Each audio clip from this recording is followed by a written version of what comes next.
Mbola ijana ao anatin'izay sehatra ny fanatanjahantena izay ansika hanomboka rahampitso any Mahajanga ny fiodinana voalohany amin'ny dingana famaranana fiadinan'ny tompon-daka nasionaly taranja baolina kitra na ny Poule des As ny THB Ligue des Champions tinambara. Raha antsika ny tsara ho fantatra mahakasika izay fifaninanana baolina kitra izay.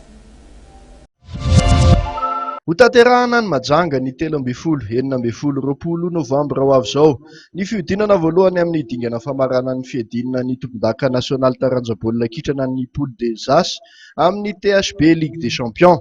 Avy hatrany dia ifandona amin'ny andro voalohany ataony andro ny alahady ho avy izao indray ny ekipan'ny LGK plus Analamanga sy ny ekipan'ny Somme Fossa Junior FC avy any Boeny. Tsy aivina fa voavy ny eo ny reto ekipa roa ireto nandritra ny manasa-dala ny fiadinan'ny Amboara nasionaly ny alahady lasa teo tany Mahajanga ihany. Tamin'izany ny voan'ny ekipa tompon-dakana Analamanga ho mpandesy tamin'ny Ronoray.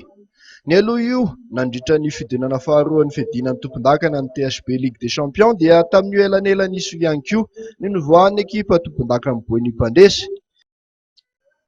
Raha iverenana ireo lalao roa nataon'ny rotota ireo dia samy tany amin'ny minitra farany avokoa vao nisy nivoaka ho mpandesy. Io fotoana amin'ny lahady io arak'izany no hitarafana izay mahery amin'ireto ekipa roa ireto. Ho an'ny ekipan'ny LGK plus manokana dia hery lehibe ho azy nahazo fandresena na vita fandresena nandritra ny manasa-dalana kanekarany any amin'ny famaranana ny fiadinan'ny Amboara. Tsy maintsy hiezaka hamafa ny aloka nandalo taminy kosa ny ekipan'ny Somme Fossa Junior FC amin'io alahady io. Aloha io ao amin'ny kianja Rabe Mananjara ihany mandritra ny andro voalohany Poule des As ihany dia iverina eo nandray ny ekipan'ny FC Zanakala Matsiatra Ambony sy ny Knapsa Sport Itasy.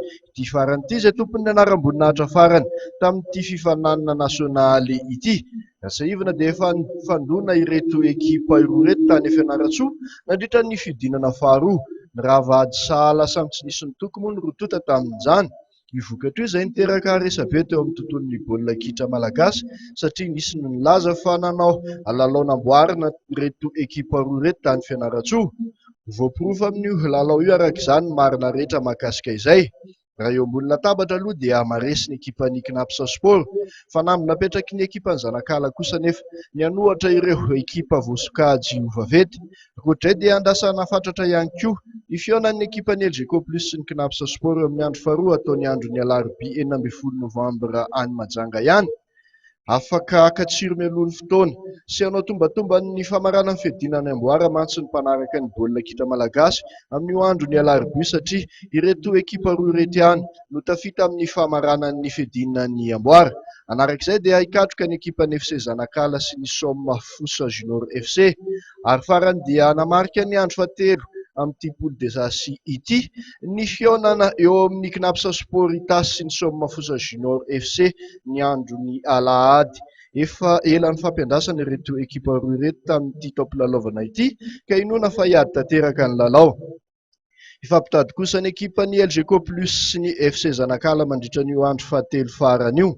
Fantatra moa fa ny 7-9 Desambra ho avy izao nanaovana ny fiodinana faharoa amin'ity Poule des As ity any Fianaratsoa ka ahafantarana ny ekipa tompon-dakan'i Madagasikara amin'ity taopilalavaona 12 ity.